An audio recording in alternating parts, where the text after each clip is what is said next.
and this session will be recorded. And so I'm Dr. Anupama Gotimukula. I'm president of AAPI. And I welcome everyone, our respected speakers and moderators and the audience today for this very important session on domestic violence, which is a very serious public health concern right now. So nearly 1 in 4 women and 1 in 7 men in the US have experienced physical violence at the hands of their domestic partners, as per the CDC. October is the month of Domestic Violence Awareness Month.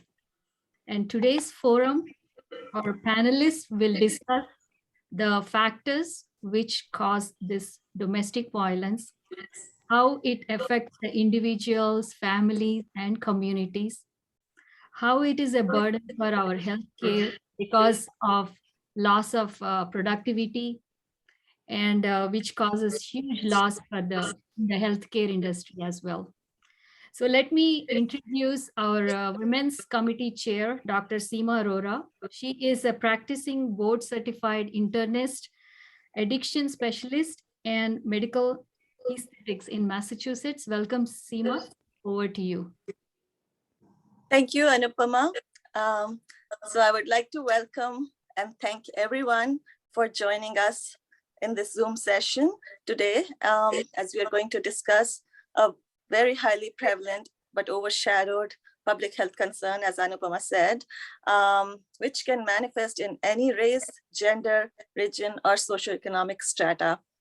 So we chose this time of the year for the panel discussion, as each year in October, it is recognized as DV Awareness Month, and various activities are conducted in this month to increase much needed awareness and to find its solutions and prevention.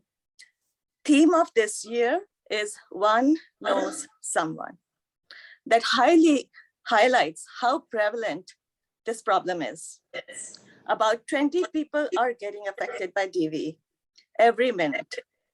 1 in 4 women and 1 in 7 men, as again Anupama mentioned that, will be experiencing DV in their lifetimes, which is very surprising to me. I did not know that.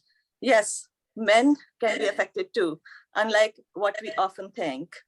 So some men actually approached me and asked me before this event, why is never it's highlighted that men could be also victims, and whether we can bring that in our discussion today and, sort of mention that. So I said, yeah, we will, because that's what the data is showing. And this problem does not discriminate. So today we have some very renowned panelists from across the country and across the globe in this panel discussion. Before I start the program, I would like to tell you, in case anyone has observed and is curious about why the committee and the speakers are wearing purple today. So this is the color that symbolizes DV awareness, and as purple is considered a sign of courage and hope. So without taking much time, I would like to start the program by inviting our 2 domestic violence survivors who have graciously accepted our request to narrate their stories, and because they want to increase awareness and benefit others. So our first speaker is Lata Rao.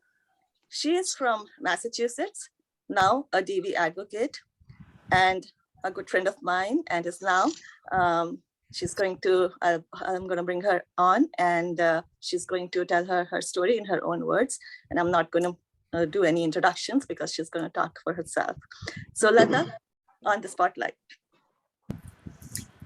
Thank you, Seema. Thank you very, very much for inviting me to be on this panel.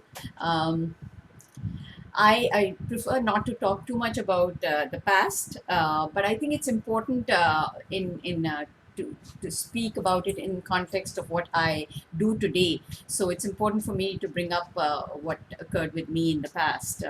And I'm going to be very, very brief about it though, because there are so many details. You cannot encapsulate a life of almost 45 years in this country to like 3 minutes. It's a little bit difficult, but I'm going to try my best. So I was born and raised in Mumbai, and found my dream job of being an Air India air hostess, and worked there for about 5 years, traveled the entire world. So I was a very, if you look at people and you say, oh, how could you have been a survivor of domestic violence, you'd be surprised that it crosses all economic and socioeconomic borders. It has no relevance, where you come from, what you have done, where you've been. And plus, having been raised from a very conservative family and from a very conservative community, it was something that was, when I was thrust into it, it started very, very soon. Within a day of my arriving to the United States as a married woman, it started right away, within a day. So I decided that I was going to go back and start flying again. I did not want to be married anymore, but things were difficult. Parental pressure, his pressure, had to come back. And once I came back, I was forced to resign. Again, being very young at that time, I was not, I was about 23, 24. I know it seems old now in today's time, but back then we were very naive. So went to a girls' college, girls' school. Even though I'd been in Air India, I was a very, so I listened to my parents and they said, just go back, he'll change and things like that. But it didn't happen. I had 3 children, from him, and all 13 years, I will encapsulate it saying that it was one of the most dreadful experiences I can relate. There were all kinds of physical, emotional, mental abuse, to breaking noses, to injuries, and to cracking bottles on the head, and trying to have my first one miscarried. There was just a lot. I mean, like I said, it's just so much detail. There were so many things happening, and all the time there was only one thought in my head. Very low self-esteem by then. The only thought was that the only way I leave this marriage is on a stretcher to the morgue or to the hospital. So seemed like there was no out. And the twins, once they were born, things started to get slide completely downhill, because there was medication and alcohol both involved with him, and things just get spiraling downwards. And then we moved to Massachusetts because he declared bankruptcy or whatever. And then in 1992, that's where my life took a turn, actually, for the better. Because here I decided I was going to do something for myself. So I started a small home-based business. And that sort of got me meeting with people, feeling a little bit better about myself. The business started doing well, even though it's a home-based business. But he didn't like that. So there was a lot of battles with him during that. I mean, battles, I would say it was so one-sided. There was no battle, because he had all the means. I owned no credit card to my name for the 13 years that I was in this country, no bank accounts, nothing. So it was like literally living under someone's grasp, so to speak, and almost like if you call it slavery. And it's strange when I look back at the way how weak I was, even though I had been such a well-traveled person. Today I encourage people not to be that way, and I encourage a lot of women to have their own accounts, to have their own. But anyway, I'll get to that later as to what I do with from what I have learned through my own experiences. But then again, the day things sort of the straw that broke the camel's back was the day when he struck my oldest son, who was only 10 years old. That day something sort of woke in me, and I said, I'm not being a good mother. I have this 3 beautiful boys, and all I'm doing is giving them a very bad household, where he's constantly being abusive to me. He's beating me up, and kids are just watching it. And my oldest used to be my savior, trying to come and help. And the day he struck him is when I just sort of decided I didn't care what was going to happen to me, where I was going to go, where I was going to live, where I was going to find the money for it. It didn't matter. I just called the police on him, had him. Oh, before that, by the way, there were a lot of arrests. There were a lot of bailing out and a lot of taking back of because he threatened that he would do something to me if I didn't take him out, bring him home. So anyway, that day after that, things changed. I sort of, decided I was just going to, I decided to take the kids to India thinking I was going to leave them there, but it didn't work out. I brought them back within 3 months, stayed in a motel, didn't have a home to go to, so had to figure out what to do, essentially. Then I met I was advised by, there was no Saheli back then. There was a small organization called League of Indo-American Women, and out of which I met Poonam Ahluwalia, who became my sort of a support system. She stood by me. We found a small home, small apartment, literally a tiny little apartment, which who took cash, and I found a temporary job, and it was just a steady progress. There was just, he was completely out of our lives, by the way. He went into detox, from what I heard, but he had plenty of money because he lived in New York City. He lived in various places, but it didn't bother me. I was very happy living on my own with my 3 kids and just being free of his tyranny.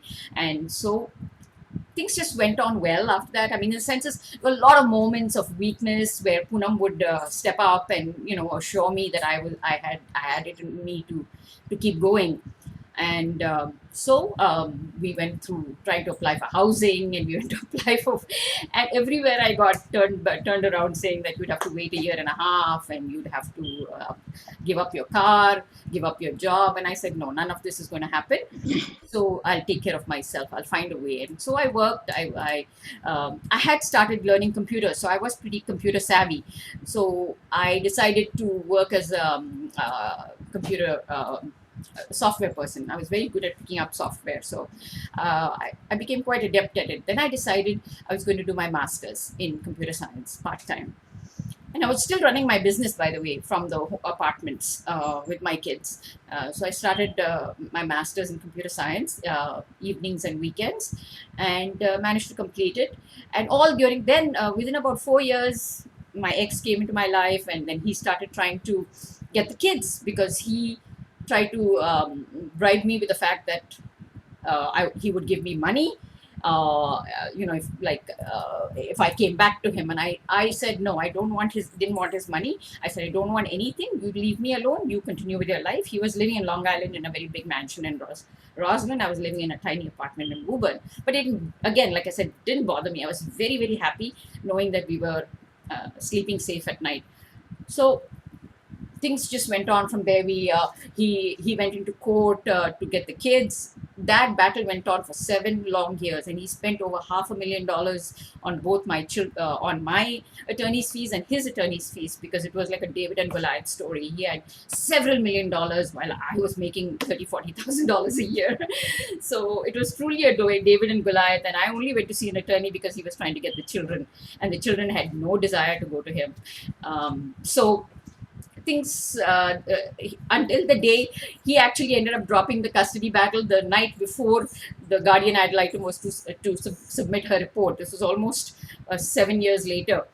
Guardian ad litem was going to submit that he's an unfit father or whatever, and his attorney, who had milked him for everything he could get, and my attorney did the same. Actually, both of them made tons of money, and they kept filing motion after motion and all that. So it came to the point where they said, this is it. He won't be getting the kids. So the night before, his attorney called and said, we're dropping the custody battle. We're not going to court tomorrow with that. Anyway, all said and done, the courts did give me some temporary child support, and they even awarded me some $10,000 to buy a small property, which I ended up buying after 5 years in that apartment. I bought myself a small house in Woburn, only to appease my oldest son, because he was so attached to all his friends in Woburn that I chose to stay in that area. I didn't want to remove him because of any emotional attachments and his friends and all of that. So I bought a small fixer-upper in Woburn, lived there for the 5 years. And come 2003, actually, we had a trial date. My trial date was set for April. February, I meet a wonderful man, Dr. Manohar Rao. This is almost 10 years after I'm separated. So I meet Dr. Rao, and we hit it off, of course. And April at the hearing, the judge realized that this man had been making over $1 million a year, and I'd been making 30,000-40,000, and this guy had not saved us a little bit, slightest bit for his children. So he was very upset and very annoyed. But my ex was pretty smart. He managed to create all these dummy companies and spirit away all the money. So again, I was so happy to be doing my own thing. I mean, I don't know whether people will believe me, but I honestly, any amount that I got from him was like a bonus, because I was living without it and I was quite happy. And then, of course, having met Manohar, it was wonderful.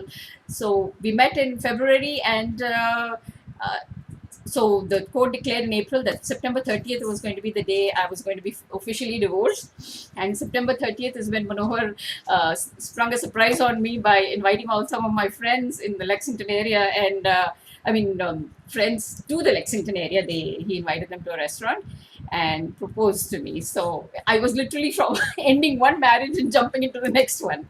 So anyway, all said and done, it was a wonderful. Since then, it's been great, and I have absolutely, completely, and 100% don't hold any grudges against my ex, because I do believe he had his own issues to deal with. Whatever he was dealing with, he did, apologize in a way and things like that. So kids are very happy that we both are in good terms. My husband and my ex-husband, they're in good terms. We go together to places. We have no problems being together. I have absolutely, completely. If I hadn't done that, I probably would have carried a lot of bitterness, and I chose that path only because I did not want history to repeat itself with me. And so I chose the path of complete and utter. That's why when I speak my story today, it's more as if it's someone who's witnessed another one's life. But I do know I lived those 45 years. And I'm blessed to say that today, at this age too, I still feel like things are going great, and my kids are all grown, they're doing wonderful. All the three sons, they have a great relationship with him now, despite all. My oldest son did go through a lot of emotional issues because he was only 10 when things happened. But anyway, all said and done, I'm not going to take too much time, because I think I've already exceeded my time limit. I hope not. But I'm going to just end it here by saying that I have chosen to use my experience in my life to make sure that I assist other women who are in similar positions, and to give them tools in which to work with, so that they can make their lives better. Because I don't believe in looking back. I don't believe in revenge. I don't believe in any of that. For me, it's always your journey, your focus, not somebody else's, not your this thing. My response is my responsibility. That's when I realized that when I have the ability to respond to a situation in the proper manner, I can change things around me. So that's what I have chosen in my life, and I hope I've conveyed as much as I can today about. Thank you, Lata. Thank you, Seema. I appreciate you giving me the time. Thank you for sharing with us your very personal and heart-moving story. That was very inspirational indeed. We really appreciate that. And now we're going to move on to our second DV survivor, which is Dr. Preeti Saran, who is actually one of us, AAPI physicians, board certified in family medicine and obesity medicine, and masters in public health, practicing in New Jersey. Dr. Saran, to you, please. Thank you, Seema. Thanks, committee, for bringing me on and telling me my story today. I think when I received this invitation and when we were talking about it, it was a mixed feeling about bringing your past, which we almost, like how Lata said, we try to forget it. And then again to bring it up and for the sake of, and only the positive side is that if others can learn something from it, the purpose is served. So coming to my background, although we know it is prevalent in every society, in every culture, in every part of the world, for longest time, I thought it was me because of my unique situation, because I come from a community where I was the very first girl to go beyond high school. And it is a very orthodox community where ghungat, child marriages are still part of the norms. And it works for them because everybody is at the same level. With me being educated, it made a very unequal life stage for me to deal with. One side, I will have all my classmates, colleagues, friends, and on the other side will be my extended family who are living in villages and have a very totally different norms of living. Not to say that everybody of them is like that, because that will be a very unfair statement. I will like to say here that my extended family and everybody probably exhibit the culture, the value system, and ethics, what the best we can think of in this world, because I have seen the both sides of the world. And probably that was also got mistaken, that when I got married, I thought things will be fine. So I was spoken, although I didn't get married in my childhood, but I was spoken for to a distant relative of mine by my grandmother. And that promise was kept. And I got married during the med school because they were worried, and which fears were right, that once she completes the med school, who knows, she probably will not get agreed for this marriage. And probably they were right in their minds. I could have by that time got that maturity. So as soon as I got entered into the med school, everybody had a red flag, that she really means studying. Like, it is not, she's just studying. So if somebody wants to go back and ask me, when did it all started? So I would say that probably it even started before my marriage, because we heard some incidences, but how in the relatives and everything is like, oh, everything will be fine after marriage.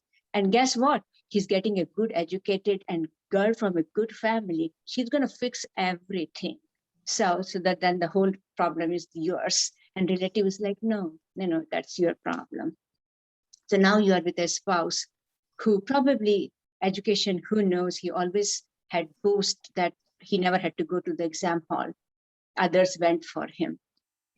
So that's where it was all. And here's the educated person. He does not know what to do with A, and B, now he's under this pressure that everybody should know that in this marriage or relationship, he is the dominant person, not that the one you guys are all thinking about, the educated girl who has come to this village. So that's where it all started. Yes, if I say, even if third day of my marriage, if I would have walked out of it, nothing would have been, like, it would have been the same result what I did after 10 years of it. But all those experiments still keep going on. Your hopes and the very reasons for which those decisions are made in the first place keeps you thinking, again, society pressure, dynamics around it, kids and all that maybe someday or the other, it will get better.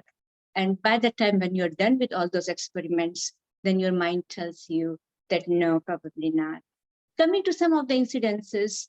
So Ghungat, yes, I was living in a village doing all what a village women would do to fix that marriage, which would never going to be get fixed. Yes, I was living in, and doing all those household chores. So if when you do that, I was assuming that will make it better. But guess what? Now the problem is you are looking through the Ghungat, you are seeing other men. So that's what the problem was, that Ghungat was not even enough. From the Ghungat, I'm looking at other men. And so many examples, like how Lata said, this is like a story of life and cannot be dealt. And it is doesn't even make sense now that how can we have lived through it? But yes, it was.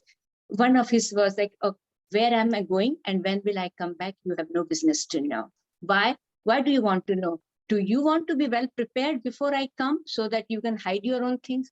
I don't know what I had to hide, but things like that. And I have affair probably, according to him, with everybody around me, including any street person or everybody. The insecurities, the complexes that lead to. And when you are in that, it is very difficult for you to think objectively. So for the first time, I think not little bit, a whole lot, I give some credit to my father, who was looking at it from a distance, that his daughter is going through all this. And though he didn't mention it in every now and he did try to bring to my attention that I am up against a futile exercise. I am being manipulated, but like in a very subtle words that, okay, if that's what you want to do, that's okay, but That's how it seems like. And slowly then the thoughts also, I was also seeing that game over and over and over, and it came to my, the other day when we were talking, Seema asked me one day that, did you ever were worried that you can get killed? And I said, no, not when I was with him, because he knew that if he does anything like that, he will have to face consequences about that, because he knew my father too, that he has the idea what he's up to and things may go wrong. But after separation, I have this feeling, and he also sent these messages that how in the world this girl is thinking that she will be able to survive and, breaking this marriage. And by the time I was separated from the village, came to my hometown Indore, started practicing.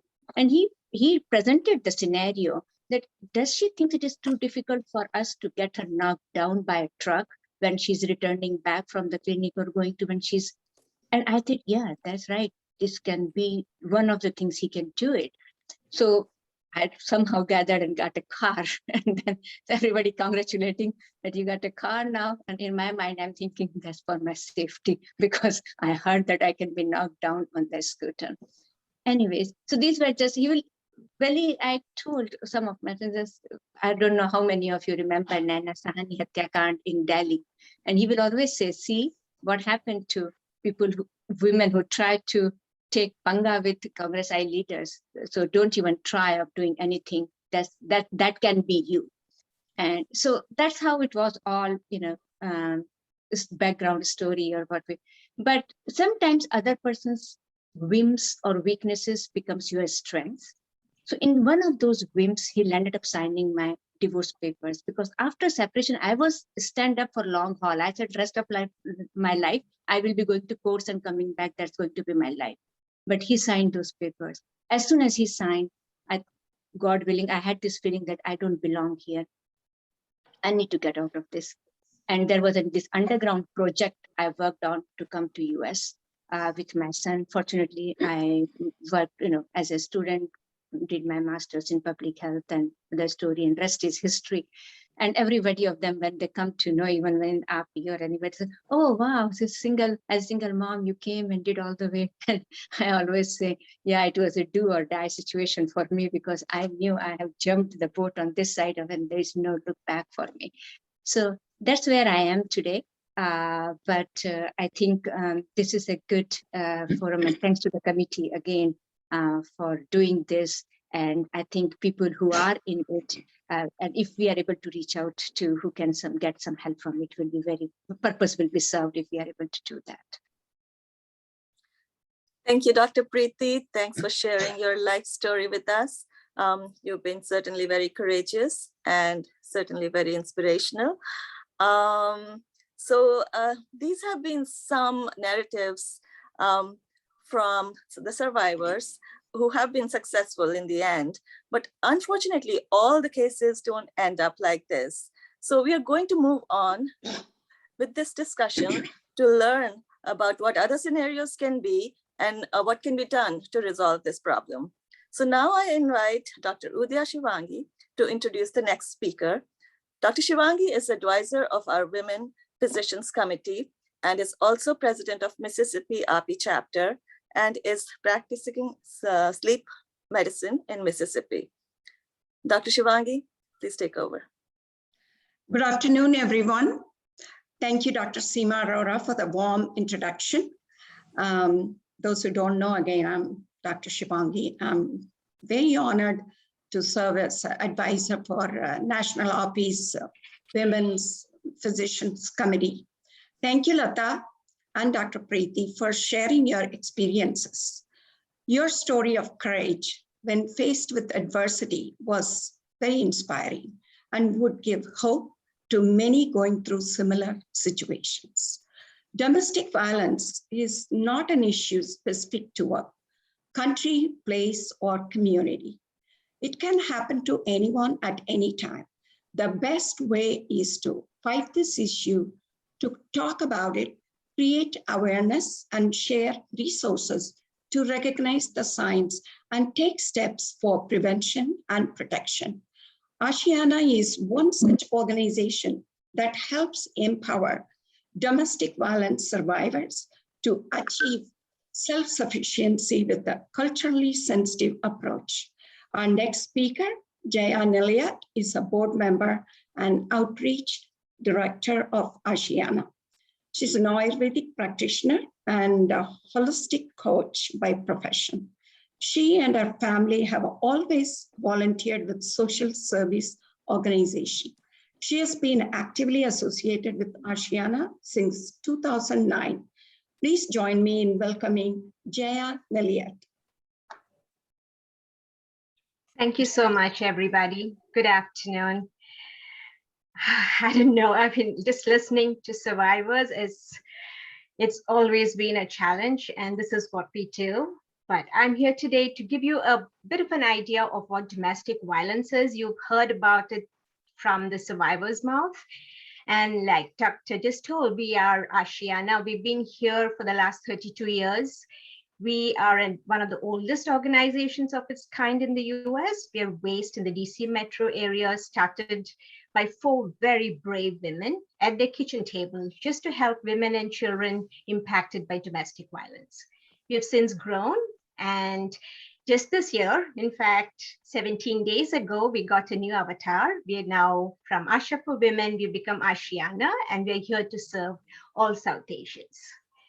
So if you give me a second, I'm going to be talking about domestic violence in general, and I'd just like to share my screen with everybody. So here we go. Just bear with me. Can you see my screen? Yes. Yeah? Great, thank you. So this is what we're doing today. And thank you all of you for bringing this voice up and forward, because it's so important that we spread this awareness. That's the only way we can really get out of this quagmire. So I just want to give you a little definition of domestic violence. It's very simplistic, unfortunately, but this is what it is. It's a pattern of behavior, and you've heard it from both our wonderful survivors, how it goes on and on. And it's used basically to maintain power and control. It's not just an anger issue. It's not a jealousy issue. It's power and control over an intimate partner. And again, anyone can be a victim of domestic violence. Age, race, gender, sexual orientation, faith, class, nothing matters. This, I believe, is a pandemic that's been here since the birth of humans on this earth.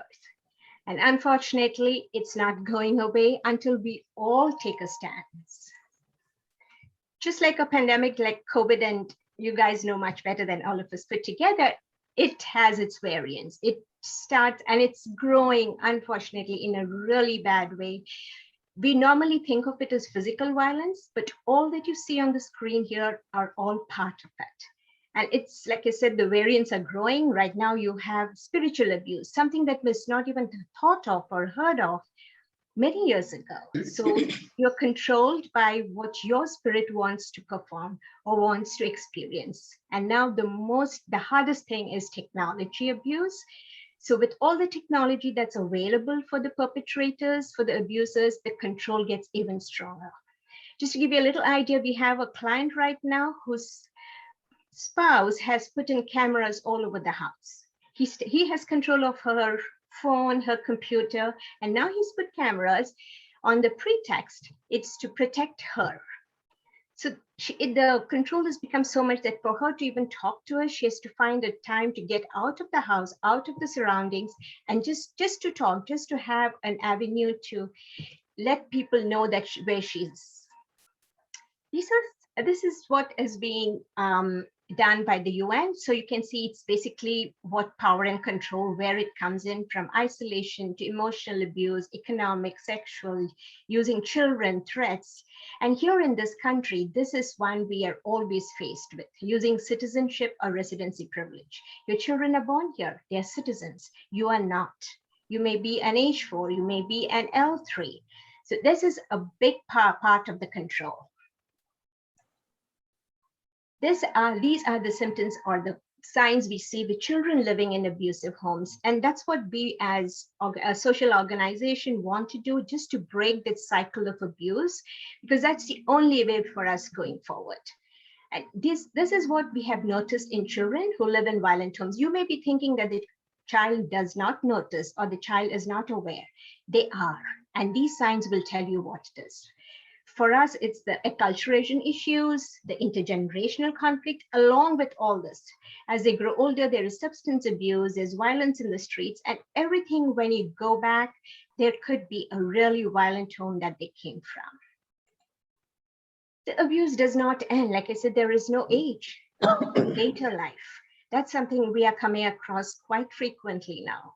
And it's not just the financial part of it, but there's emotional, there's psychological.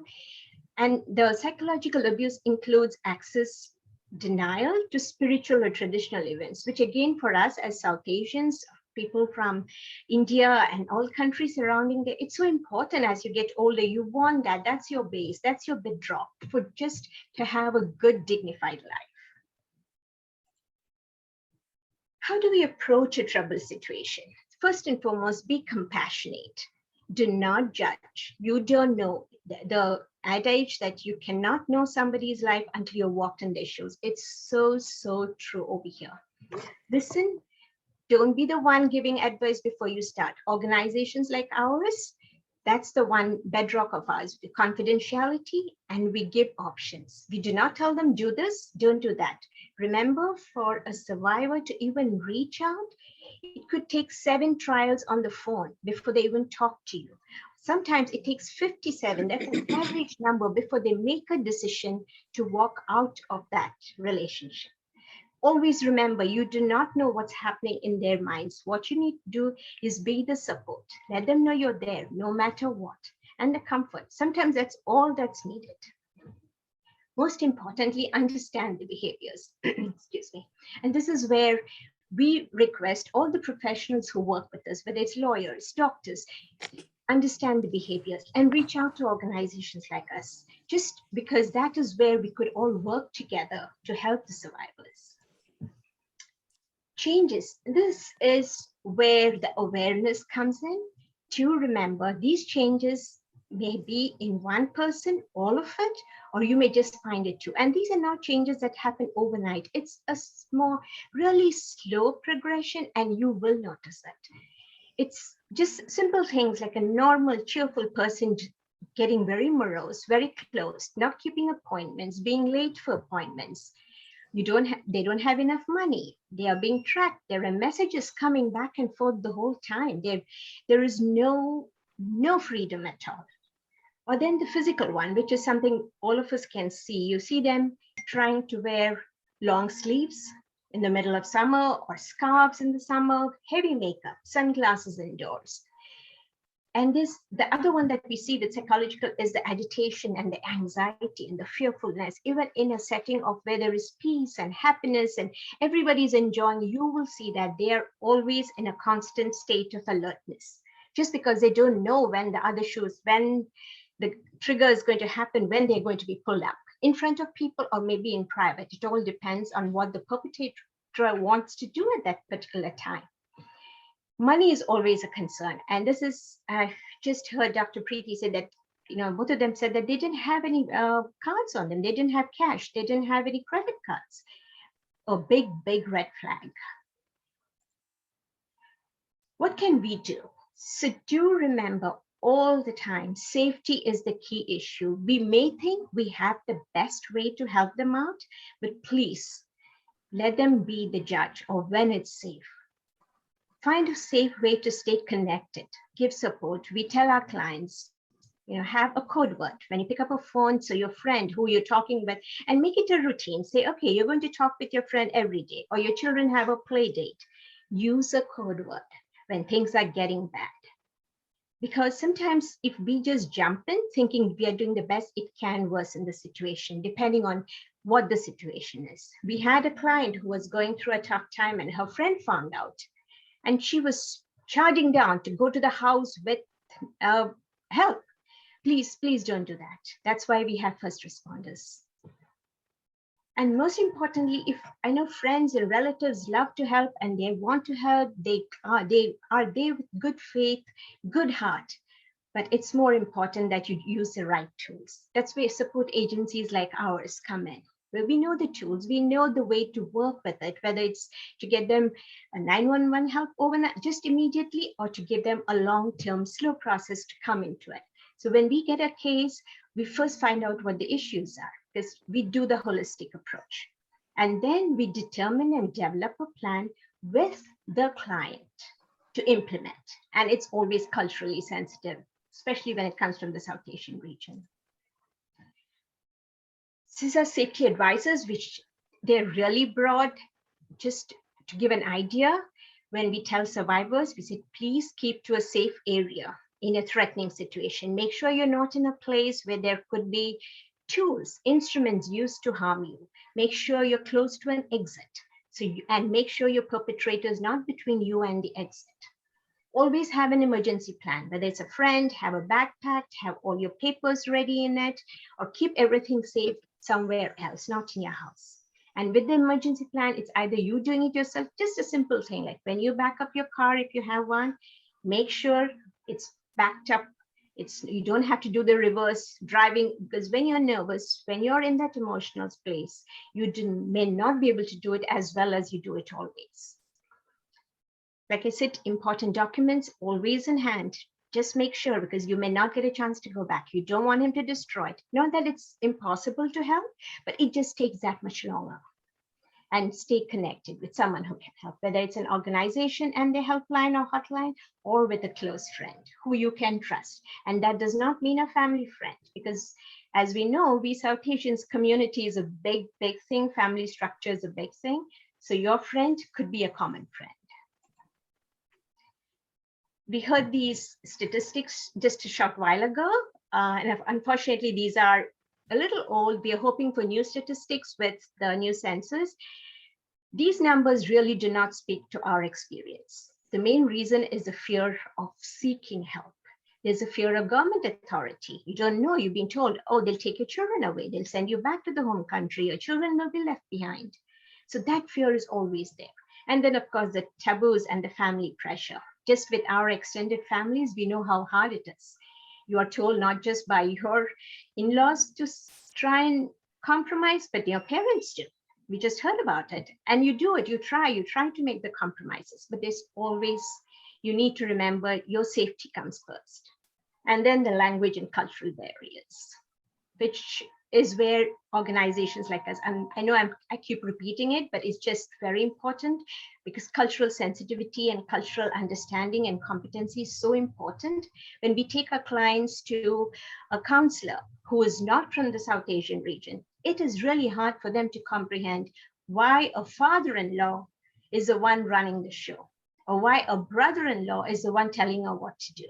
So that's where the cultural humility and the competency comes in. And of course, they're traumatized by the oppressor, because there's a feeling, the whole feeling is of guilt. She is responsible for getting whatever is happening to her, because that's what he's telling her. That's his way of control. And the last but not the least, the fear of children being taken away or being harmed in some way, because that's the biggest cudgel the perpetrator uses to control them. The one way we try as organizations in general is to spread awareness, like all of you have been talking about. It is so important. Have programs of awareness for social change in communities. So, it's important to go to places where the community congregates, whether it's the places of worship or cultural events. Have a space there to talk about it. Forums and seminars on cultural diversity. This is more for the first responders, for the other social organization, for county, for state, so they know who we are or why the reaction is so different. They have to understand it's all based on the culture. It's not because the woman is not brave or she does not want to do it. And then working together today, it's so important just to have everybody here, because for us, as an organization of 32 years, our average, what we have found through the years, is most of our clients come to us by word of mouth. Somebody has told them, yes, this is where you go. And it may not happen. Like I said, it takes 7 times at an average to make the first call and 50 plus times to even think of taking another step. So this is all about us. I was here talking about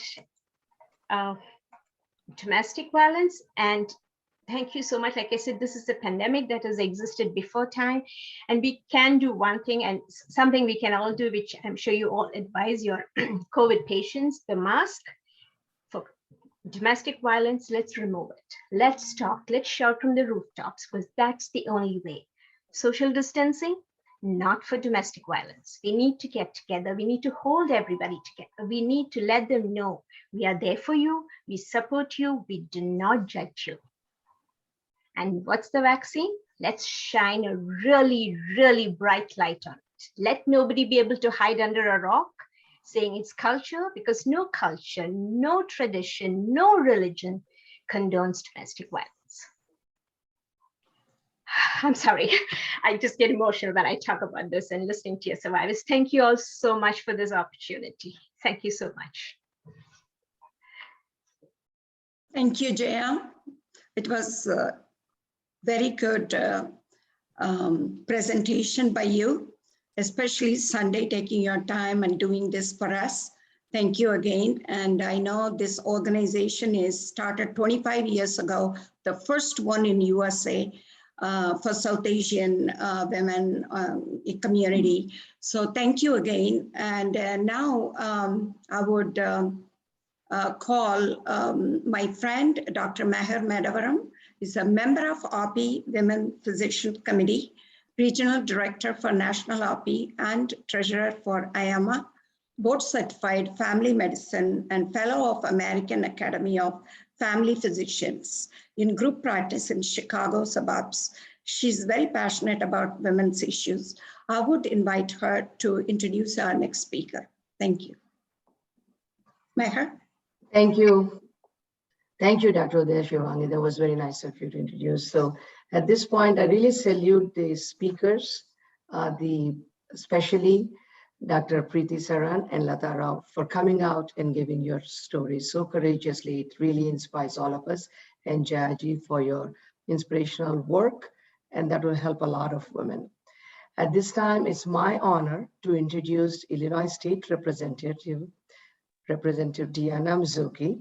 She's from Villa Park, Illinois, and she's a graduate of Boston University with double major degrees in political science, chemistry, and minor in biology. And her Juris Doctor degree with honors was from George Washington University. She's a founding partner of one of a huge law firm in Chicago, which represents clients from all over the world. She's formerly a chairman of College of DuPage Board of Trustee, and she strongly believes that the government must be responsive and accountable to the needs of the citizen. My kind of a leader. At this point, it's my honor to introduce Dr. Representative Diana Mizuki. Thank you very much, Doctor. I very much appreciate everyone who is on this educational seminar today, because one of the things that we certainly have seen in my capacity at the state government level is how pervasive domestic violence is, and that unfortunately there is no one-size-fits-all solution, but there are many things that we can do at the state level to help. And there's several pieces of legislation that I've been sponsoring. Some have been successful, some not so much, but with every session we do try to keep trying, because you know, we do realize that this is something where the sooner we can find ways to break us will just pay dividends for all of us, you know, so far down the line. And the more that we're very lucky, I think, here. So my home is in DuPage County. I was born and raised here. This is where the bulk of my district is. DuPage County has traditionally been very supportive of trying to support women and families who are going through domestic violence issues. Some of the things that I also do, my husband and I, we have rental properties. One of the things that I also encourage some of my fellow rental property owners to do as well is have one of your spaces, if you can, where you will make that available as a safe landing space. Because one of the things that we found is that for many women, it takes so much sometimes for women to not to work up the courage, like particularly women in families, to have a place where can I bring my children, even where can I bring one of my family pets? That's, there's so many different obstacles where we found people will, come up with as many excuses as they can to say no to leaving. But once they do make that critical decision to leave, we need to make sure that we actually have that support in place so that, these families can start to begin the process of healing. Some of the things that, some of the pieces of legislation that I've worked on, one was a piece of legislation so that when people, when usually women, when they do make that decision to leave and they try to take advantage of our court systems, well, you have to put your address of where you are on court filings. So if you're trying to flee from your abuser, the last thing in the world you want to do, particularly in a custody dispute or something along those lines, is now have to disclose the address of where you are. So we actually got legislation passed that will allow courts to block publications of victims' addresses. Another piece of legislation that I was very proud to co-sponsor was House Bill 3317. We're creating a new domestic violence task force, known as Colton's Task Force. And this was an 18-month-old who was tragically killed by his father during a domestic violence incident. And this, again, I think it just emphasizes that domestic violence occurs, any age, any culture, any income level. And it really, that we just have instances, even though we have in Illinois, I believe we have one of the more comprehensive domestic violence pieces of legislation out there. There's still more where we find areas where, people are falling through the cracks, the gaps need to get filled. And, this boy, Colton, he was actually killed in a murder-suicide. So his father killed him and then the father turned the gun on himself, and I think that, when you see that, it's so emblematic of domestic violence being about power and control. If I can't have power and control over you, no one can. Finding ways, to, again, get people out of those situations, but also too, I think helping to train women, when they're choosing their intimate partners, what are some things that you should even be looking out for before you do get into those relationships? Look for some of the classic traits of narcissism and, and the desire to dominate, because a lot of those red flags get raised even at the, early on in relationship stages. They don't necessarily take place over time. Another bill, that related to, again, confidentiality procedures and student privacy, targeting our schools so that we're getting more protection and support measures at the K through 12 level for victims of sexual abuse. One of my bills, unfortunately, it didn't get out of committee, had to do with guardian ad litem training. It's very common, again, particularly when someone gets in a situation of leaving or when someone's trying to use, leverage over people in court proceedings, is we're going to, do something to you, or I'm going to, perversely, you will sometimes have the abuser make accusations of abuse against the mother, or you're an unfit mother.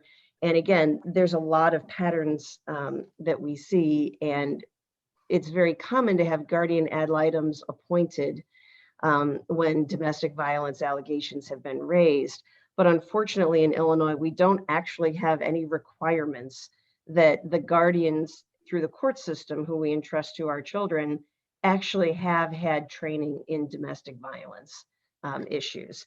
And, and just learning how to spot this. And, again, DuPage County, we're fairly good about it. City of Chicago, they have, Cook County, they have a set of resources, but particularly when you start getting into less populated counties, there is no guarantee that if you get into that sort of situation, that a guardian who gets appointed for your child is really going to know the types of issues and the red flags to spot. And, because abusers can be very seductive, very manipulative.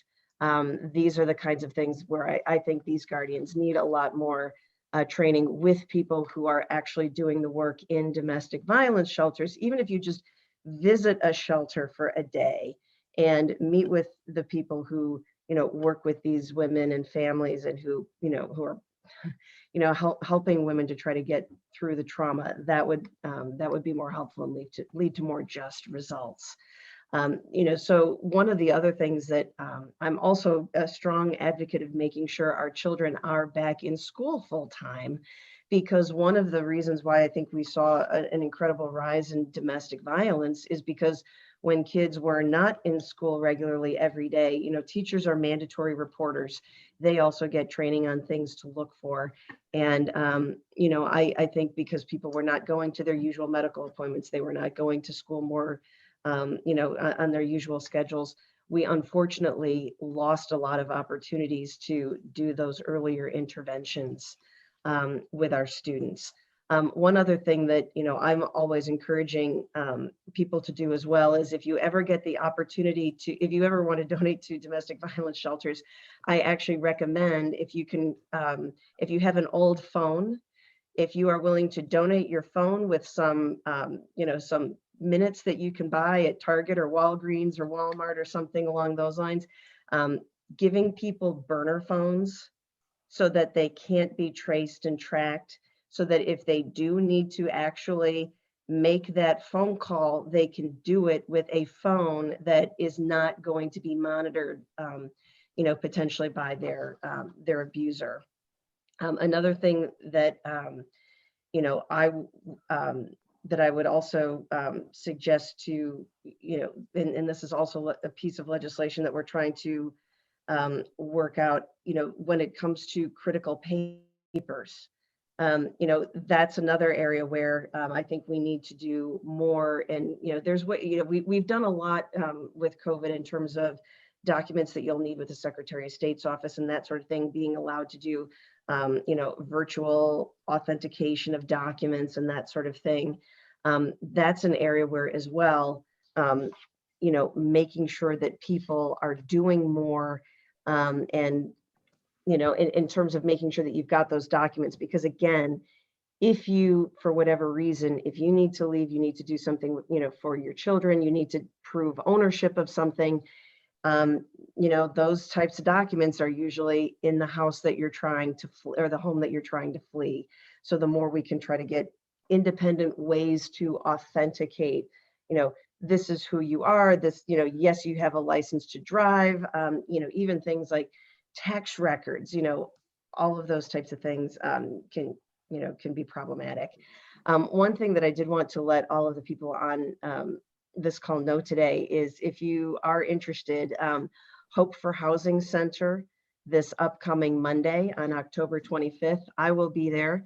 If you have any purses that are in good shape that you would like to donate, they are accepting what are called love purses. So again, for women who are, leaving an abusive scenario, what's one of the things that you're probably not going to be able to do? You're not going to be able to clean out your bathroom and bring all of your cosmetics and toiletries with you. And, in some instances, a woman may not even have time to do that. So pulling together just these love purses that have, personal hygiene items in them and that sort of thing, so that they're available to help women when they're leaving those types of scenarios. So, we are continuing to work on a lot of issues in the state of Illinois.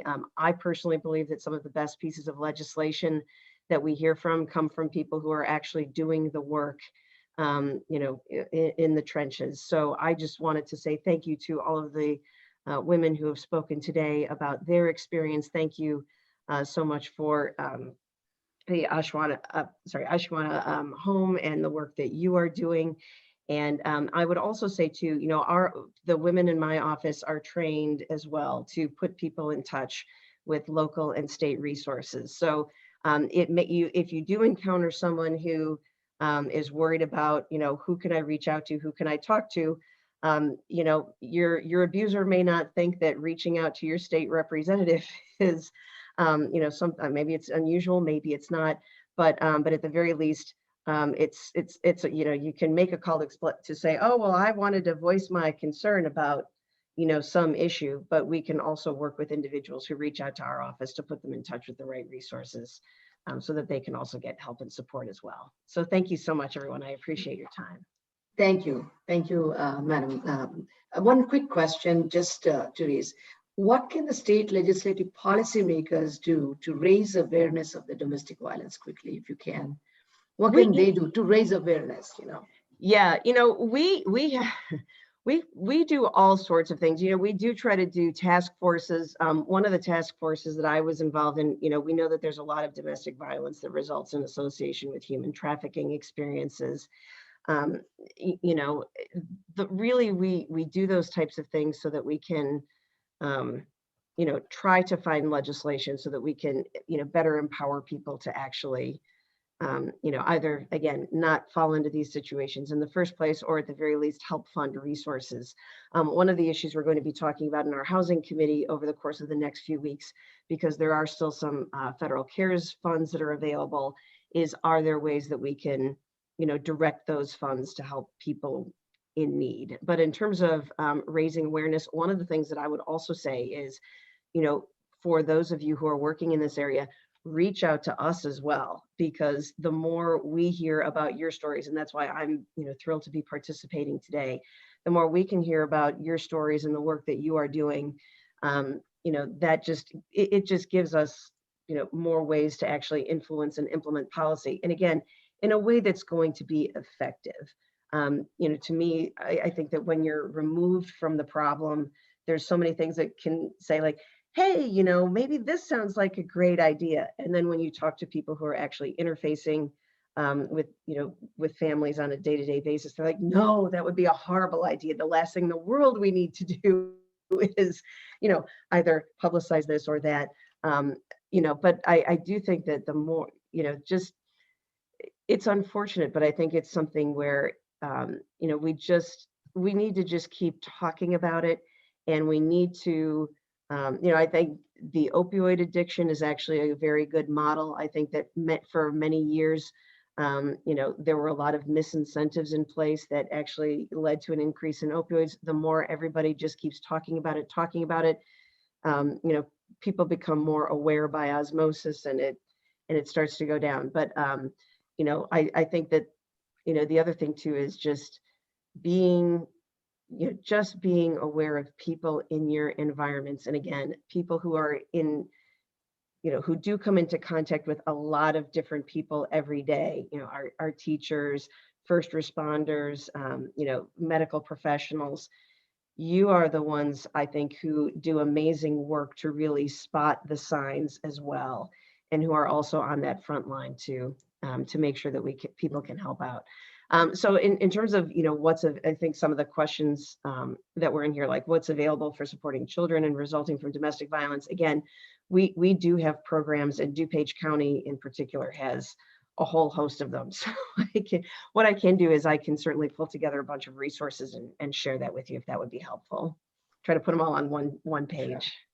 Thank you, Representative Mizuki, for your informative speech. At this time, I would like Dr. Seema Arora, Chair, to take on for the next speaker.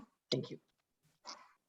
Thank you, Dr. Madhavaram, and thank you, Rep. Mizuki, for a lot of information that you gave us, which is, I'm sure, very, very useful for our survivors and for general population. So moving on to our next speaker, Dr. Manju Sheth. Dr. Sheth is an internist, also chair of Advisory Board of Organization, Saheli, and a board member of ATASK, Asian Task Force Against Domestic Violence in 2013, and president of Women Who Win, global media platform to empower women, and of course, a friend and a neighbor of mine for 25 years.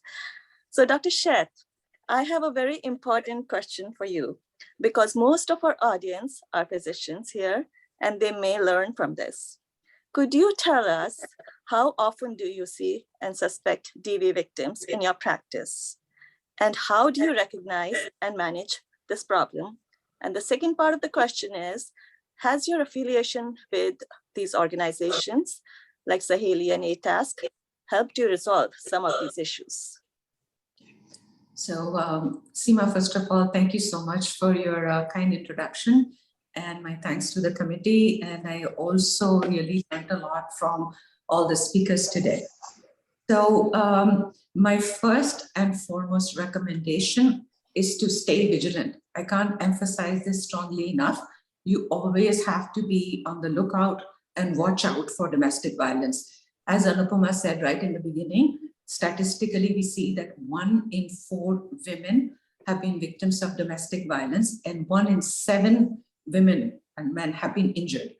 So right now, most of the medical offices, of course, have become very vigilant about it. We have questionnaires, and every visit, women are asked about it. Secondly, it is the clinical presentation, which is very important because the symptoms are not always the classical injuries, which of course you can see typically in abdomen and the pelvic area as well as breast. And the women are very, very reluctant to be examined. So that itself becomes a red flag for me. Anxiety, depression, IBS are some of the other clinical presentations. So one of the things that I'm always on the lookout for, if I see the partner or the spouse is extremely involved because wants to answer for the woman, doesn't want to leave the room, that becomes a red flag for me. A lot of missed appointments are another red flag. Then if I see somebody has had a lot of emergency room visits, that is another red flag to watch for because a lot of these partners don't want the women to have a relationship, a good relationship, or get a PCP to know them in both ways. So these are some of the things that you have to be really watchful for and vigilant at all times. Now, regarding the management, I would use one word which is very important, which is collaborative. And there are that has threefold way of going about it. First of all, of course, it's the medical part, which, as you said, most of us are physicians. We know how to deal with it, the injuries, the IBS, and all the, the symptoms and signs that go along with it. The second one is the psychological aspect. And this is a group of women who really need a lot of help, both from therapy perspective, psychological and psychiatric, sometimes medications are needed. And third branch is what I call the referrals. Every state, as you know, has a referral line. They can go on the website. In our case, it is mass.gov, where you will get all the information that you need. And secondly, for South Asian women, we have two very important organizations here. One, of course, is the ATASK, and the second is Saheli. Saheli is very well known here. We recently celebrated our 25 years in existence. And what we have done from our perspective, from the advisory board and me being a physician and being part of the Saheli, is that we have set up some very good initiatives. For example, if a woman comes with a medical problem, we are aware of the cultural and the sensitivity related to that and the language barriers. So we work in collaboration with Indian Medical Association in England, which is Iman. Trumil Shah, who's the president, is also on our advisory board. So we have a direct link where we can refer these patients. Secondly, we also started a mental health initiative this year with one of our very able psychiatrists, Dr. Desai, in the lead. So there is always a plan B. If any woman needs any kind of therapist or psychiatrist help, we have a whole team that they can collaborate with. And finally, it's also the legal help, because we work with the South Asian Bar Association. So anyone who has legal problems can also get help there. They have a 24-hour helpline. There are a lot of advocates who speak your language. So again, it's a lot of help. And the way I would sum it up in all the questions that you asked me today is staying vigilant and be ready to collaborate. It's a team. It takes a village, and we can all help. So in the brief 2 to 3 minutes, I think that's what I can tell you. Thank you, Dr. Sheth. That was very short and sweet answer. And I'm sure our physicians over here benefited from that. So now I would like to invite Dr. Hetal Gaur. to introduce our next speaker. Dr. Gaur is another member of our AAPI Women's Physicians Committee. She is also the chair of American Association of OBGYN of Indian origin. Dr. Gaur is a practicing board-certified OBGYN and cosmetic gynecologist in the areas of New York and New Jersey. Dr. Gaur. Thank you, Seema, and thank you for such wonderful talk so far. It's been a great experience with high emotions up and down. My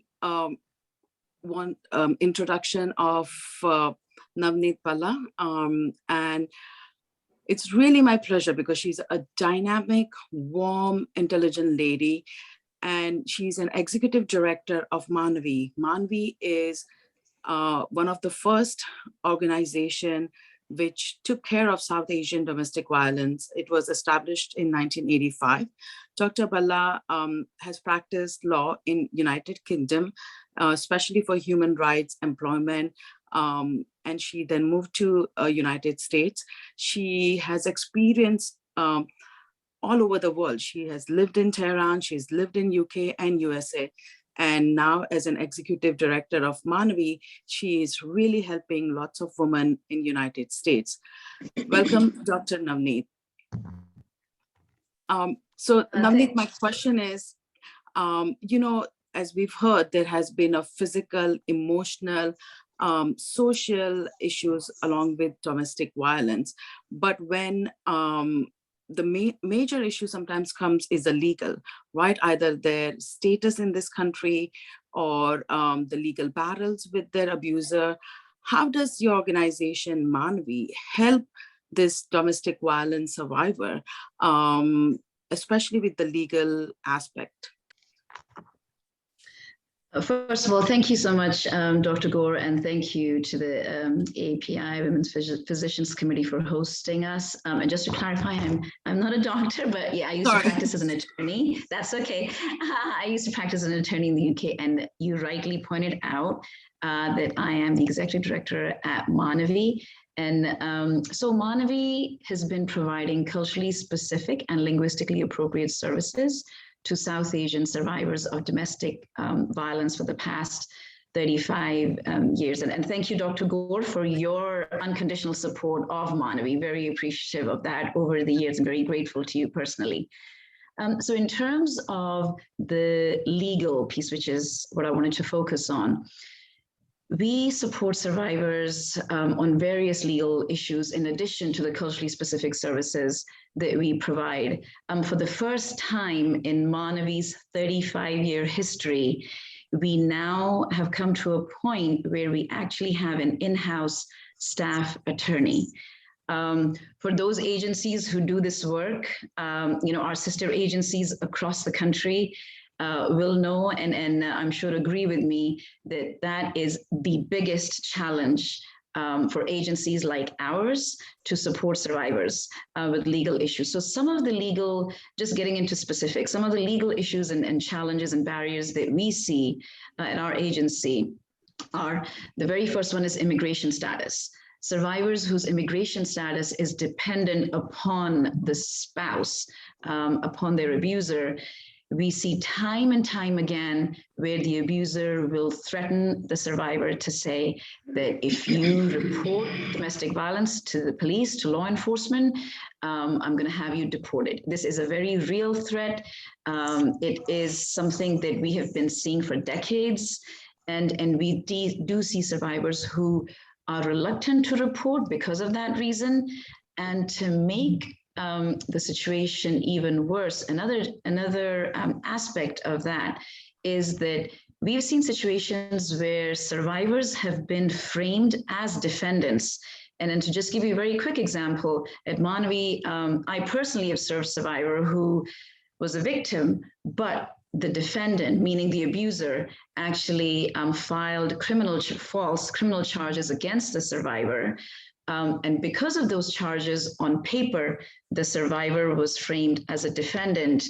And that absolutely impacted the survivor's legal case adversely to the point where in court, and I was present, they were told that you will be subject to deportation. So just to give you an example of how a lot of agencies and resources will be cut off to the survivor as soon as on paper they are named as the defendant. Language barrier is a huge, huge issue that impacts their case legally. A lot of people may not connect the two, but to give you an example, where when a survivor calls the police, when they actually, it takes a lot of courage to report these incidents. So when they finally do show that courage and report it to the police, we have seen situations time and time again where law enforcement or police come to the door and either there is a language barrier or they don't have the right interpreter. So at the very first juncture, when the incident is being reported, the police officer very often may take the account of another family member or another household member. And we all know that within the South Asian community, the abuser is not limited to just the spouse. Very often, the abuser or abusers are multiple family members. It could be the in-laws, it could be any family member that you're sharing the household with. And in those situations, we've seen where having the wrong account on the police report, which then gets presented to court. And if we then go back, and we've done that many times at Manavi, to try to correct the account, legally, credibility becomes an issue. We have heard from judges time and time again where they will say that, well, this is not what the initial temporary restraining order said when the survivor filed the report. And just for everyone's benefit, temporary restraining order and final restraining orders would be something where as and when, and if and when, a survivor chooses to go down that route, then they would file for that, a restraining order. But a common legal issue we see come up frequently is where initially at the outset, either the police report was inaccurate because of a language barrier, or for whatever reason, the TRO was also, a TRO meaning the temporary restraining order, was also inaccurate because of the language barrier. And that's when a lot of the judges will look at it and say, this victim or this is not credible because there were inaccuracies. So I would urge anyone listening who may need legal help, or even any agencies and advocates who do this work, that to just ensure the very start, when the case begins, that the correct interpreter is provided. And another issue we see is when people say, South Asian languages, Hindi similar to Punjabi, Urdu similar to Punjabi, or so. It is not. They're distinct languages with distinct dialects, and a legal case can be turned upside down. And then we at Manavi, like I said, have a staff attorney who provides family law support to all survivors with restraining orders, with custody issues, with any legal issue related to family law. And then in terms of immigration law issues, we collaborate with immigration attorneys and have a contract so that they can be supported. Finally, I just want to make one point. I know we're short on time. Something that the state representative very rightly pointed out. We take a survivor-centered approach, and that's really the only way and the best way. We all may have opinions, and we all may know that we may feel there's a certain way to help a survivor, but at the end of the day, survivors know their stories best. Survivors know how best they need help. And we all need to just focus on taking a survivor-centered approach so we can support them holistically. Thank you so much. It was really informative talk, especially what you just said, because I think when they are calling the police or they are reporting it, they are going through so much, right? They are emotionally torn apart. They are worried for the safety of themselves, their kids, and sometimes what they report might be a little bit different at that point because they are so nervous. So I think that's a really good point that you brought it up. And now I'll introduce our another person from our committee, Saraswati. Saraswati is a co-chair of Women Physician Committee, and she's a member of CME Committee. She practices internal medicine, sleep medicine, and critical care in Massachusetts. So welcome, Saraswati.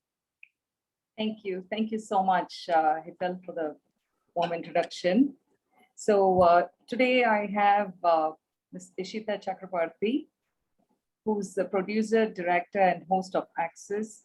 It's a TV program called Faces of South Asia.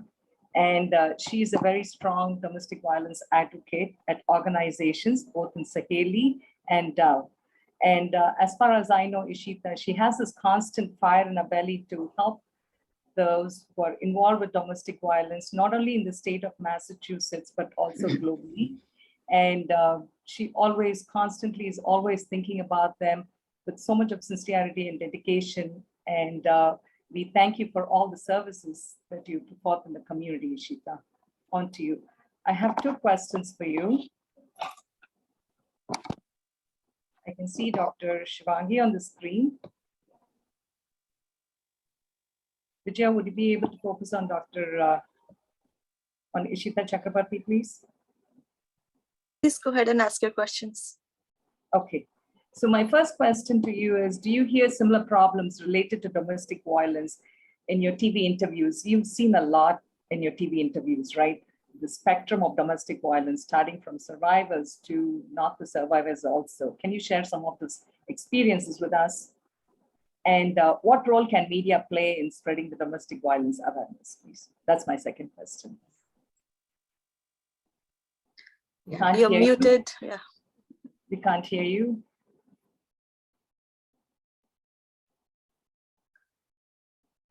Ashita, you're muted. Vijaya, can you unmute?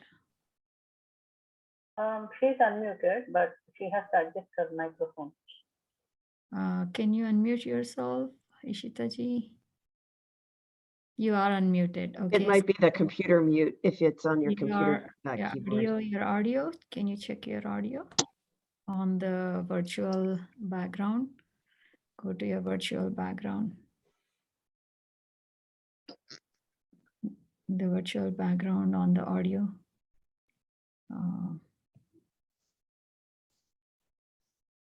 Test speakers, test mic. Somewhere it's muted. I think sometimes it's better to get out of Zoom and rejoin the Zoom link. That way you can. On your phone. Would you like to join from another device while we have the next speaker speaking? Or from your cell phone or something? From your cell phone, All maybe? right, so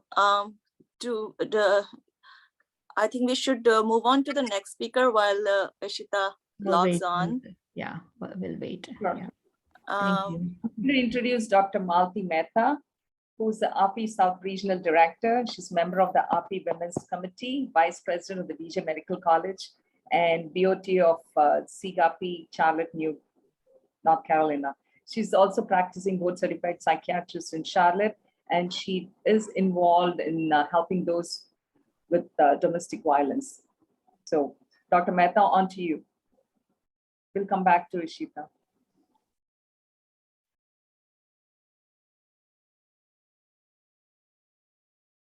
Okay. Hello. Can you unmute your second phone? Okay. Unmute your other. I think you have on two devices, Dr. Mehta. Dr. Mehta, you have two devices on. Can you please turn off your other device?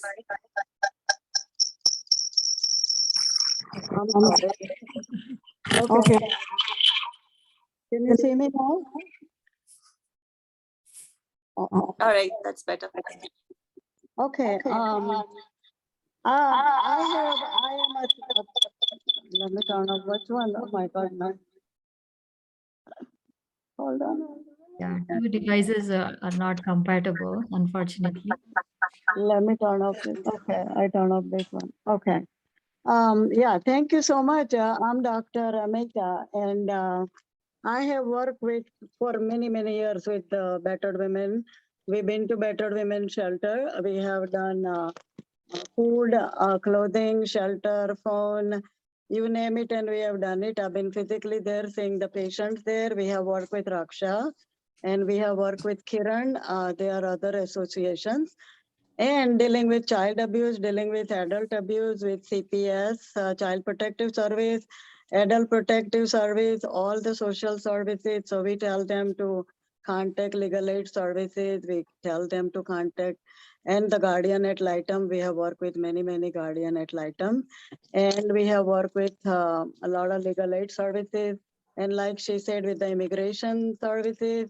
So we come into contact with a lot of people with this situation. And we are very proud of doing and helping the women who really needing the help. I have a Seva group that we did the, lunch program, then dinner for the women. So I would like to introduce Dr. Palshetkar. Just 1 second, I lost my screen. Give me 1 second.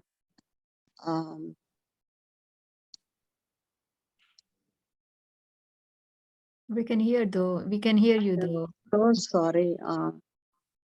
Lost. You can keep speaking. We can hear you. You can hear me, okay? Yeah. Just 1 second, Seema.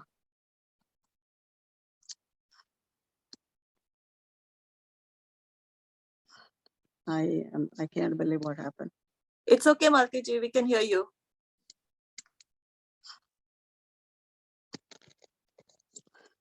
We have the audio.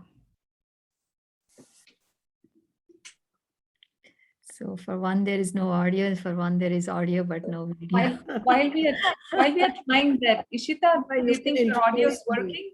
Seema, you can introduce me. All right. All right. I'll take the pleasure of introducing Dr. Nandita Palshetkar. Especially, I am very honored because I work as her co-chair in Chair Women's Forum of Global Association of Physicians of Indian Origin. And she's joining us from all the way from India. It's nighttime over there. Nandita is also an OBGYN specialist, and she's the medical director of 8 IVF infertility centers in India, and she is president of many organizations over there, OBGYN organizations, and locally and nationally. So Dr. Nandita, please, I have 2 questions for you. And the first one is, I would like you to shed some light on the global aspect of domestic violence. What's the situation in India and other countries? And do you think prevalence of domestic violence has increased during the global pandemic? Over to you. Thank you, Seema. And thank you, Dr. Malti. I think, unfortunately, she couldn't connect clearly. But, Seema, today, I'm really happy being on this forum. And to hear to hear the stories was really very, heartwarming how Preeti and Lata, it's really inspirational, as you said, and to realize that domestic violence has no barrier. It goes across everything that all the women have said. And I think it's a public health concern. We cannot shove it under the carpet. We cannot say that it does not exist. If you see the global incidence, you're talking about USA, it's 1 in 4 in women and 1 in 7 in men. But globally, it's 1 in 3. And even the Latin Americas and India, there was a national health survey which was conducted in 2015, 2016, which actually showed 31% of women faced domestic violence, and actually 4% of them during pregnancy. And that is a real concern for us, because during pregnancy, this domestic violence can actually lead to higher miscarriage rates. It can lead to preterm births, low birth weight babies, and even stillbirths. So I think we as physicians really need to, be aware of these effects of domestic violence on women.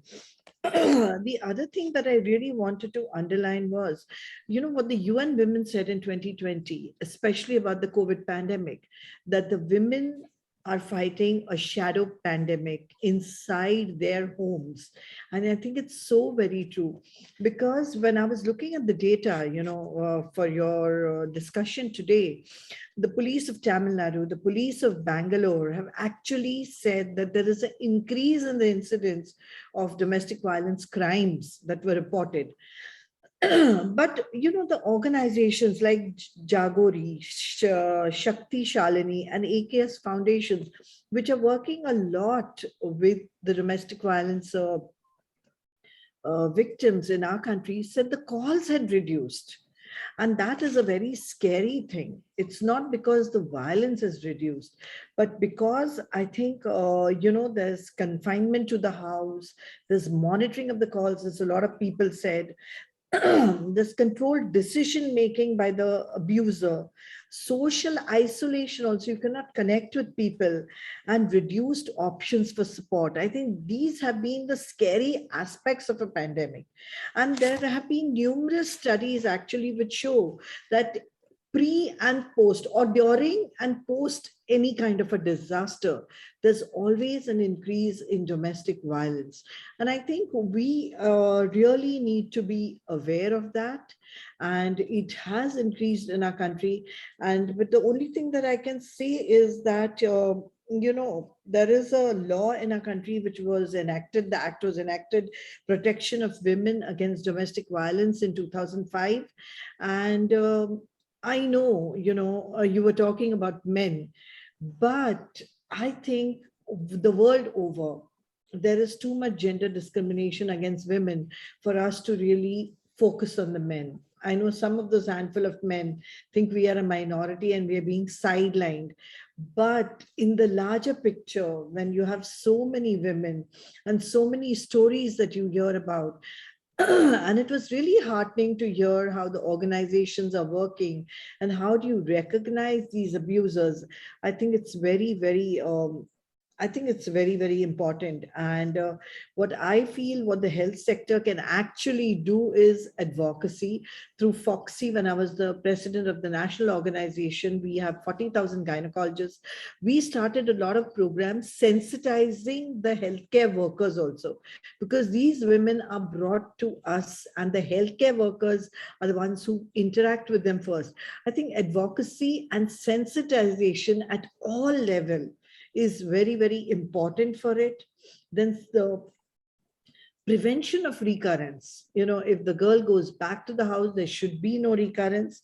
And to create, I think what we need is to create data and research so that, when I was talking to all the governments, even in India, everything, all their policies, everything is based on data. So we, as a group of physicians, really need to get together and put the data together and put out stuff. Okay, this is what is happening and this is what needs to be tackled and to touched upon. So I think in India, this is a grave situation right now with the pandemic challenged world. And though India is opening up a lot, we are having our hotlines opened, the lockdowns are being eased out, and we are seeing a lot of change. But the world over, the corona pandemic has increased domestic violence. Okay. Thank you very much, Nandita, for enlightening us about the situation in India and globally, and for all those numbers that you projected. Of course, this is a very big pandemic, I would say, like the state rep said, right next to opioid crisis. So glad to know what's going on in our motherland and what is being done. So is Ishita back on? Yes, she's back on. She's trying to connect through her cell phone. So I think if you don't mind, we'll call her back. All right. So yeah, sure. Ishita, would you like to take over? Just trying to ask her to unmute.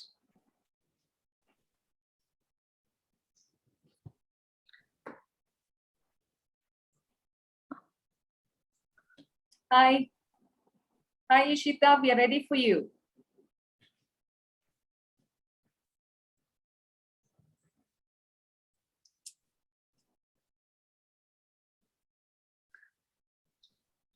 All right. Hi, Ishita. No, it's not working. Oh my God. Uh, It's really sad. that's too bad. Okay, let's go to the next Ishita, one. can you hear us? One moment. Can you hear us? Yes. Would you like to just dial in? Would you like to dial in from your cell phone? So the video, one of the other speakers did that. The video is on, and then through your cell phone, you can just dial in. I'll send you. We're going to call the next speaker, and then All we'll right. bring you back. So after this, we have the second round, which is the rapid round of questions, common questions from each panelist. 4 panelists go first and the next 4 go after that. And this is like a rapid question round. So same question, please take only 30 seconds each question. So we can move on to the last part of our program, which is the Q&A session. So in this order, Lata, Dr. Preeti, Dr. Manju, Dr. Nandita for the first question. And the first question is, what important message would you like to convey to those going through domestic violence? 30 seconds, please. Lata. Lata goes first. Can we have the spotlight on Lata, please? Yes, I'm here. So Lata, what's your important message? You've been through such a lot. Do you have one important message?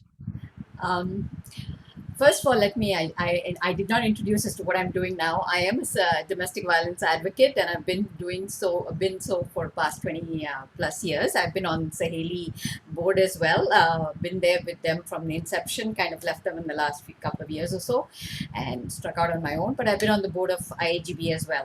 But my message to everyone is, to survivors particularly, is that you need to step out and seek help.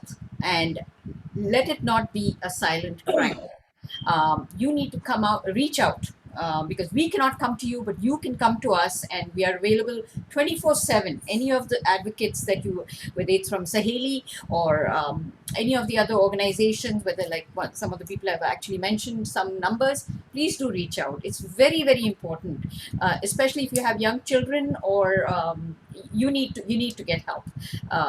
This is not something you can take care of on your own. So that's my message. Reach out, and to all South Asians, don't turn away someone who is seeking help from you when it comes to domestic violence. Show empathy, show sympathy. Even if you cannot show empathy, please do show sympathy towards them. And do not use words such as charity, pity, victim. I don't believe in those 3 words. They're very demeaning words. These are words that we need to raise them, raise their self-esteem. So thank you again for giving me those. I took a little more. Thank you, Lata. Very nice message coming directly from a survivor, and we are really proud of you, Lata. Thank you again. And next goes Dr. Preeti, another DV survivor. Thank you, Seema.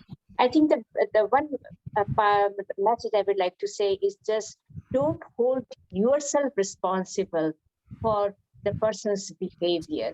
That is very important, because that is what they try to impose on you. So be careful about that. You are not responsible for their behavior. It is their problem. Very well said, Dr. Preeti, definitely.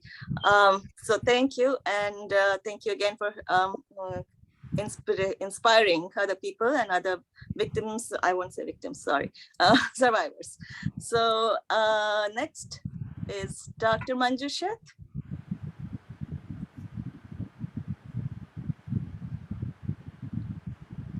Manju, are you there?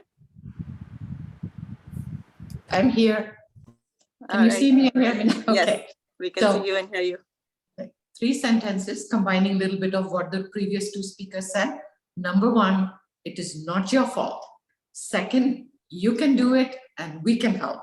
Third, you're a survivor. You're not a victim. So let's take some power and fix it. Wow, very nice 3 words and easy to remember. Thank you very much. And next goes Dr. Nandita. Yeah, Anupama and Seema, first of all, thank you. Okay, and I'm really happy to be here. And I personally feel violence is preventable. So let's, I mean, I am very proud of these survivors and how they fought everything, but let us try and touch the roots, and we have to prevent it. And I think I just want to say, respect women. In 2019, WHO and UN Women came out with this. R is relationship skill strengthening. E is empowering women. S is services ensured. P is poverty reduced. E is enabling environments created. C is child and adolescent abuse prevented. T is transformed attitudes, beliefs, and norms. I think that covers the entire thing, which will help us change the whole thing and maybe prevent it. I think we need to focus on all these different aspects. That would be what I would look at. Thank you. Thank you. Thank you, Dr. Nandita. You summed it up so well with those letters. So my next question, which is again a rapid round for the next 4 speakers, is what can our audience and the community do to prevent DV and spread awareness? Audience here and the entire community. So we would go with Rep. Mizuki first. I would say first, show that you're not afraid to talk about it so that others can feel they have a space to talk about it. You are physicians, you are on the front line. That is an area where, and for me, certainly as a state legislator, one of the reasons why we have so many laws and regulations about this is because you are not alone. It happens all the time. We know how to deal with it. We just, when we're here to help you, take a step so that every day you can just start to express your power to kind of, get through this so that you can be in a better place, because it can get better. Thank you, Dr. Mizuki. That was a very nice message. I would move on to Jaya next. Thank you. So I would just go with what is the motto for this DV Awareness Month this year. Everyone knows someone. So that's awareness. Just spread it. It could be a 6 degree of separation, but you do know somebody. Talk, bring it out of the closet, bring it out from under the rock. It is easy. And like somebody said, it takes a village, but the village can be one person. So please, if you know of somebody, and with you physicians, if you know of, just put it out there. We advise our physicians in our local area to put flyers in the restroom, because more often than not, the perpetrator is sitting with you. So just talk about it. It's not something shameful. You're not alone. If you're a survivor, you're not the one to blame. Thank you. So everyone knows someone. That's the theme of this year, right? So in accordance with that. So thank you for that nice message. Navneet, you're next. Only the audio. Hi, so I think, sorry. Yeah, Navneet, please for your question. Sure. So I think some of the things that I would say is the one thing everyone can do is believe survivors is the most important. Don't blame survivors and don't engage in what's very often referred to as victim blaming. The focus is not on what the survivor should or shouldn't have done. The focus is on the abuser, and the responsibility lies with the abuser. In some of the other ways, I would say challenge gender norms, challenge stereotypes and stigma associated with domestic violence and sexual violence. And a practical thing I would say is volunteer. Take the time, please, to volunteer with domestic violence agencies. Manvi has a 24-hour hotline, and we have a transitional home called Ashiana since 1995. So we rely on volunteers. So please volunteer with the agencies within your state. Any agencies, our sister agencies across the country, that would be meaningful. Thank you. And I think the transgender community also, I think we have to raise the awareness of domestic violence in transgender community. That's really rising. So I think that's an important point for communities to take care.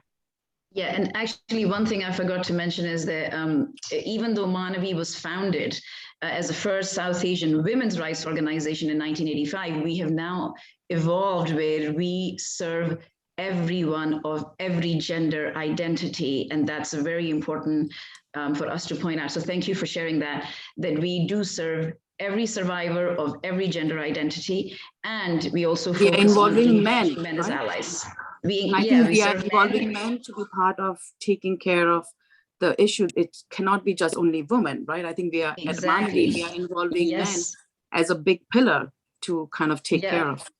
Yeah, so we started a new initiative called Engaging Men as Allies. This is the first time in Manvi's history that we have started a program, a funded program called Engaging Men as Allies, because we are engaging men in New Jersey to be engaged as allies to work on prevention. The responsibility lies with them to be engaged. Right. Can I just jump in about the men part? So, we are always taught as South Asians, and this is how you behave when you become a bride, when you become a wife.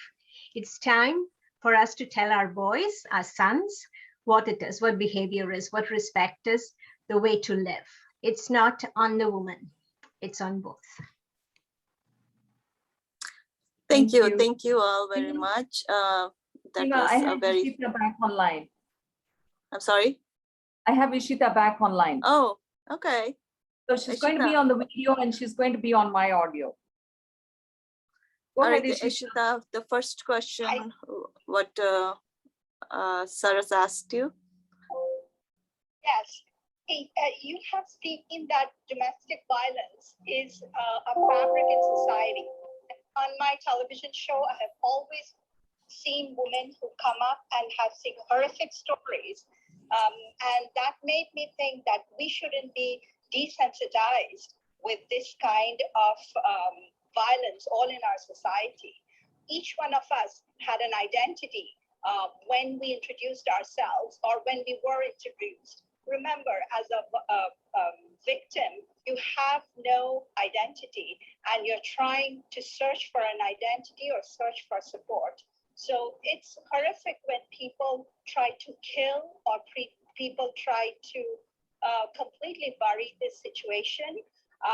We all in society have felt through media, we can highlight and not desensitize it, but highlight the little things that really leads to the big cleansing of society, I would say globally.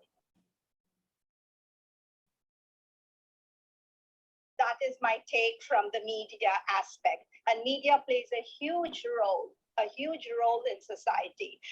Because even with a little PSI, like we have for the pharmaceutical companies, or we have for the cars, we can have little PSIs, and those PSIs going to bring up how to make a woman or a man or a boy or a girl, any gender, to be confident in themselves and to be financially independent from day one.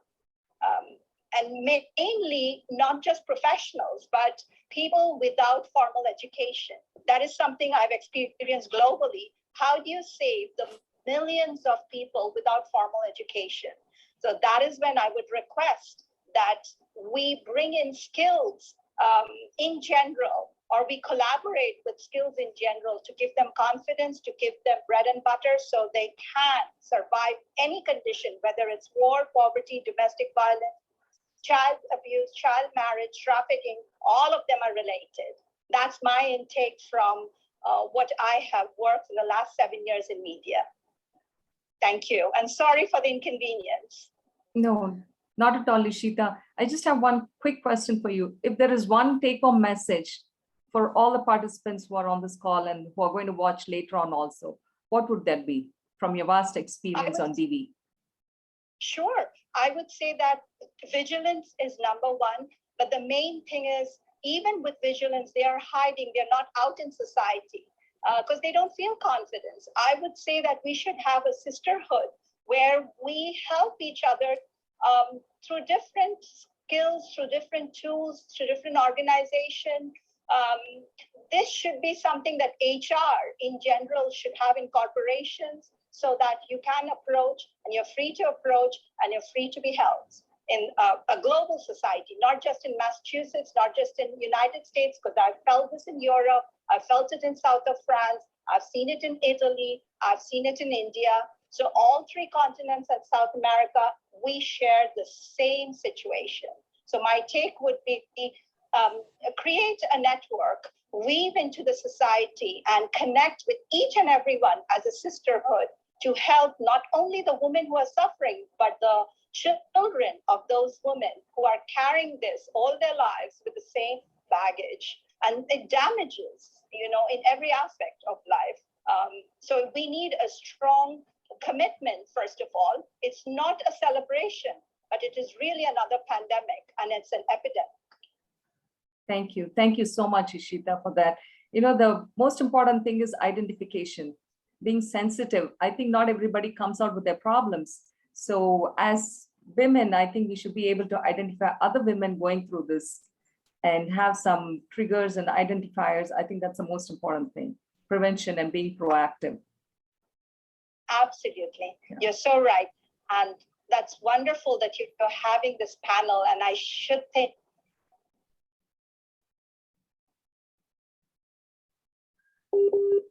It's okay. We lost Well, her. thank you, Saraswati. Thank you, Ishita. I think we don't have time for Q&A rounds, but you're most welcome to approach AAPI for any questions you want to ask our speakers, and we can pass them on. And speakers are welcome to put the answers in the chat box if you see any questions that you would like to answer. So I would like to wrap up the program now. We are already over the time limit. So in conclusion, I would like to say that DV thrives in silence. To be able to support victims and survivors, and to prevent DV in the future, we all need to talk, which everybody has been saying, and we need to fully understand it. So today we learned a lot, at least I learned a lot about this problem and its solutions and prevention, management, etc. So we request you all to spread the word and whatever you can do to help out in this DV Awareness Month of October. Thanks to all the speakers for taking their time on a Sunday afternoon and Sunday night in India to join our panel and enlightening us. Thanks to my excellent AAPI Women Physicians Committee helping in organizing this event. Thanks to the President, Dr. Gauti Mukula, for giving us this huge opportunity and all the support. Thanks to AAPI Manager of Operation, Ms. Vijaya Kudali, for all the hard work she puts in behind the scenes. And last but not the least, to the wonderful interactive audience. I know we couldn't take your questions, sorry about that, who came on this, again, Sunday afternoon to spend time with us.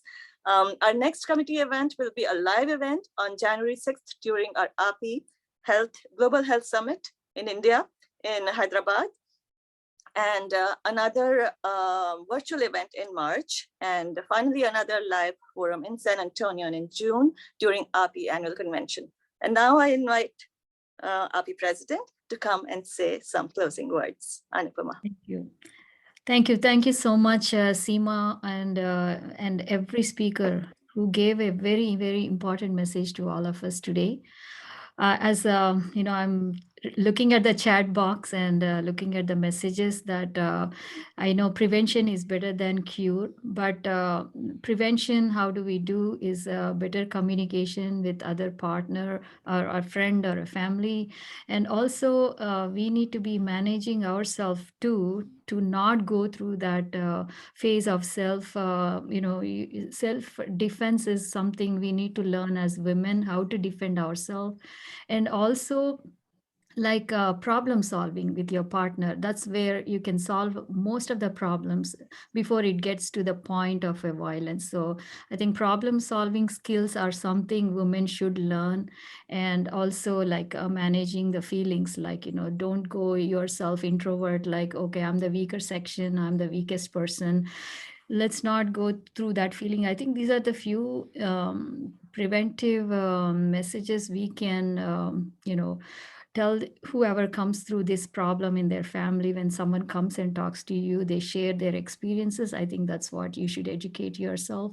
And I thank everyone. As someone said, this should be a CME. I agree with you. Some of the states have a mandatory domestic violence CMEs, or I wish we did that, but it's okay. Next time, I think we will get a CME credit for the domestic violence next year. I think we can go through this topic once. I don't think we can go through this again as a CME topic, but But next year, definitely we'll put to Dr. Ravi Kohli, who's the next president, to get a CME on this next October. So we have time to learn from these experiences what we started. And I thank you all. Happy Sunday and enjoy your weekend. Thank you so much. Thank you. Thank you, Anupama. Bye. Bye. Bye, everybody.